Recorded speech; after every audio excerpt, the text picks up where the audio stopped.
That's the big difference. That's why we need to be thanking Israel. We're going to respond with a nuclear weapon. If we see this as a threat of war, we mean a nuclear act of war. We can't let Iran get to that point. And thank you, Israel, for making sure that they're not going to have a nuclear response.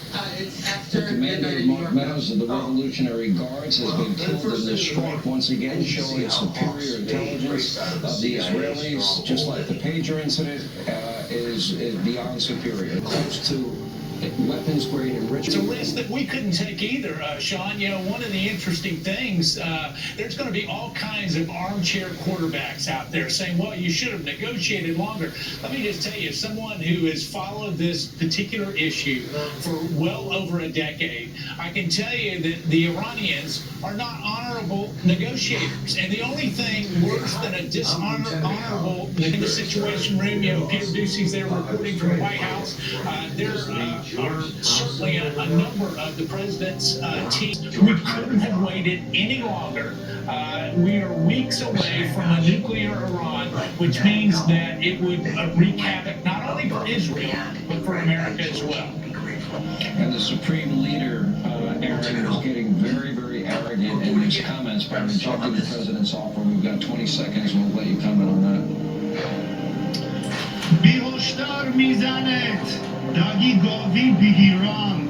Which means we'll hit you without warning, precise, strong, ruthless.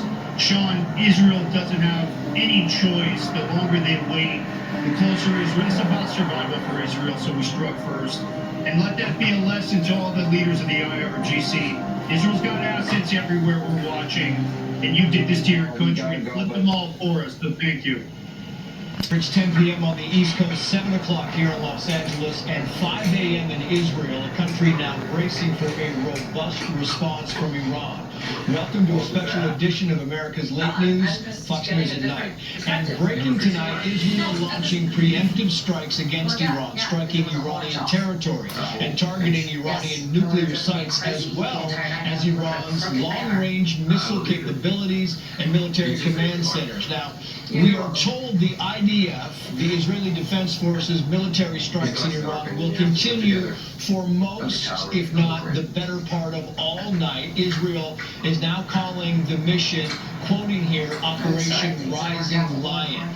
And Israel decided to act now because the country believes that Iran is close to having, or does have, as many as 15 nuclear warheads. This has been a concern going on now for decades. And while Israel is targeting Iran, Israeli Prime Minister Benjamin Netanyahu believes that Iran will soon target Israel. And therefore the country tonight is on, or this early morning, is on high alert. Let's bring in the chief foreign correspondent, Trey Gibbs. He's live in Tel Aviv on what is now early Friday morning, almost 5 a.m. Friday morning, or now just past 5 a.m. Friday morning. Trey, what are we learning? What do you see? Yeah, Trace, good evening. A state of emergency has been declared across Israel, civilians being told to stay next to bomb shelters after the Israeli military tonight launched strikes against Iranian nuclear sites, the country's missile program, and also targeted specific individuals. According to Iranian state media, Hossein Salami, the entire head of the IRGC, was killed in an Israeli strike. Other casualties are being reported by local media, and we are waiting to get confirmation on those. This is the large attack that everyone in the region was waiting to see if it would happen. The Israelis targeting directly Iranian nuclear facilities, including the Natanz facility, where the Iranians enrich uranium, one of the pieces to build a nuclear bomb. As we move forward here, though, the concern is what the Iranian response will be to these strikes. We know the Americans were not involved in these strikes, but they certainly could be involved in the defense of Israel in a possible Iranian response. Israeli officials tonight in Tel Aviv and Jerusalem agree this is not a question of if Iran responds, but rather when and how. Previous rounds of conflict between the two countries last year give us some indication of how they might respond.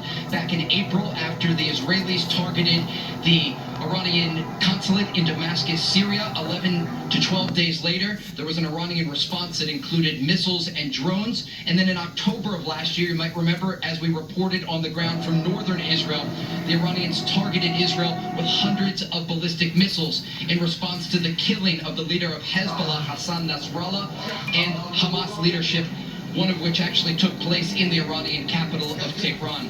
Moving forward, what the defense will look like, it will be a combination of Israeli air defense systems and also American systems. The Israelis have the David Sling and the Arrow 2 and 3 systems that are used for medium and long-range ballistic missiles. And then, of course, the Patriot missile defense systems that the Trump administration ensured that the Israelis had the interceptors for, and the THAAD missile defense system.